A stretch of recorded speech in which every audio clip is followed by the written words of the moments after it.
In today's video, I'm going to teach you how to publish videos on Substack. We'll walk through the exact flow to add a video to a post, from finding the right place in your dashboard to inserting the finished embed into your draft.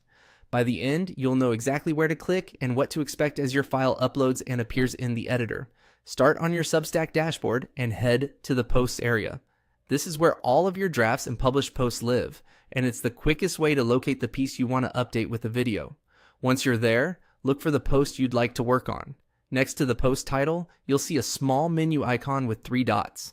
Click that to open the quick actions for the post. From that short menu, choose Edit. This opens the post in the Substack editor so you can place your video exactly where you want it. Take a second to click in the body of the post where the video should appear. That way, it will insert in the right spot without you having to move it later. Now, look for the Insert Video icon in the editor's toolbar. It typically looks like a small camera or video symbol. Click it to open the upload panel. You'll see an option that says something like drop your video file here or click to browse. If your file is handy, you can drag and drop it directly onto that area. Otherwise, click to browse, then select the video from your computer. Once selected, the upload begins. This is the part where patience pays off. Keep the tab open and let the upload finish. You'll usually see a progress indicator. If your internet connection is slower or the file is large, give it time. For the smoothest results, use a common format like MP4 and make sure the file name is clear and final so you don't have to re-upload later.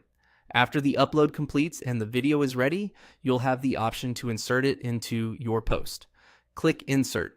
The video will appear right where your cursor was placed, embedded directly in the editor. At this point, you can preview the post to confirm the placement. Looks good and that the video thumbnail and player load as expected. If you need to adjust surrounding text or spacing, do that now so everything reads naturally around the embed. That's it. You accessed your post, opened the editor, used the video tool, uploaded your file, waited for it to process, and inserted it into the content. Follow these steps each time you want to feature a video in your Substack posts, and you'll have a smooth, consistent workflow for sharing visual content with your audience.